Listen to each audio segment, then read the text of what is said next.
Ассалаумағалейкум, құрметті бауырлар. Есімім Еркебұлан, 26 қыркүйек, батыс уақытымен сағат 22:30. Құрметті бауырлар, бүгін көлікті заңдастыруға байланысты екі жаңалығымыз бар.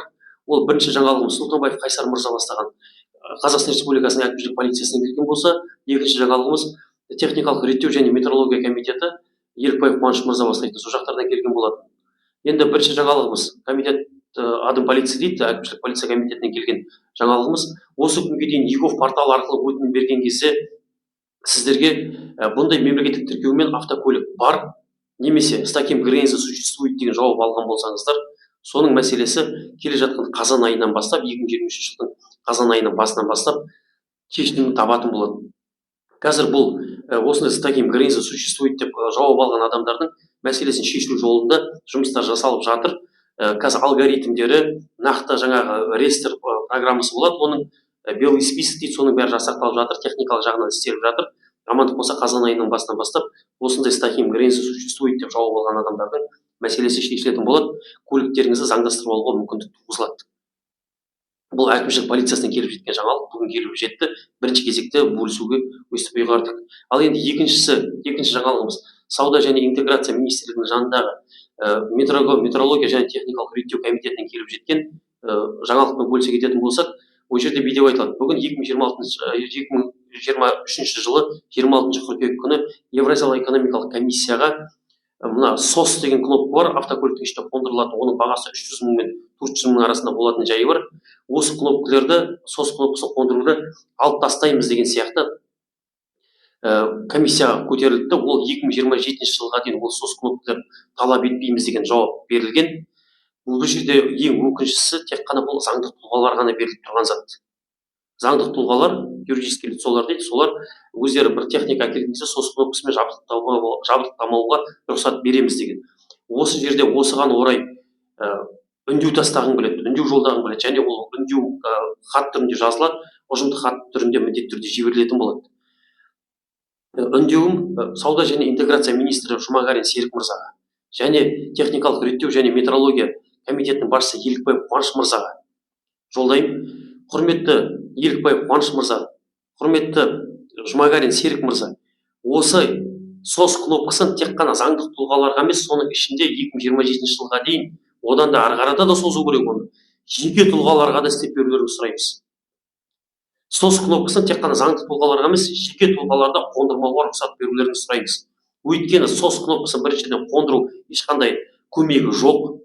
Оны практикада да, оны өмірде де бәрінде де көрдік. SOS кнопкасының эффектісі жоқтың қасы деуге болады. Екіншіден ол өте қымбат. Өзі қымбат, отель сбор, қымбат алғашқы тіркеу жарнасы, первичная регистрация дейміз.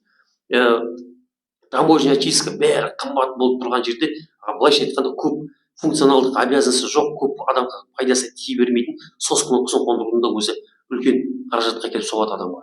Енді сіздерді осы естуші үкіметтің, естуші биліктің бірден бір жаршысы ретінде, кәдімгідей өздеріңізге барған кезде бірден халықтың үнін естіп, көптеген мәселелер, СБГТС мәселесін шешу жолында адал еңбектеріңізді бәрін көре тұра, осы үндеуіміз жетеді дегенге сенімдімін. Ол жететініне өзім 100% сенімдімін. Ол Елікбаев Қуаныш мырзаның өзінің WhatsApp телефонына да міндетті түрде жіберетін боламын бұны. Жұмағарин Серік мырзаға да, және вице-министрлігі де бәріне жіберілетін болады тікелей. Оны көріңіздер, және өтініш арқылы да басқа жақтармен де неше түрлі платформаларды пайдаланып сіздерге ұжымдық хатта жіберетін боламыз. Бұл видеомен жететініне, бұл үндеуіміз хатымыз жететініне 100% сенімдімін. Өйткені бұл қойып отырған сұранысымыз, талабымыз, ұсынысымыз бұл көптеген дүйім жұрттың талабы, дүйім жұрттың ұсынысы.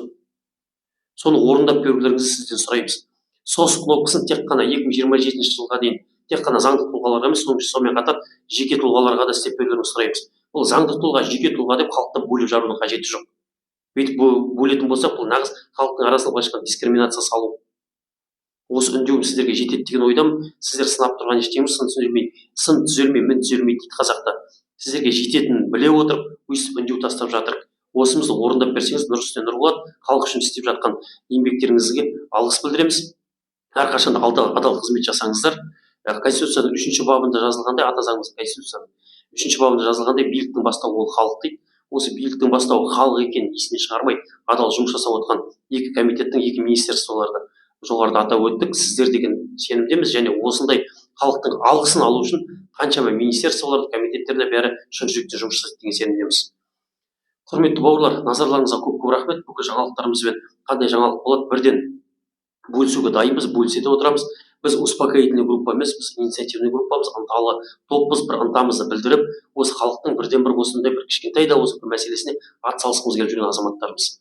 Және оң жағынан шешуге тырысып жүрген жайымыз бар. Осы шешіліп жатқан, айтылып жатқан мәселелердің бәрі жақсылықтың нышаны деп біліңіздер.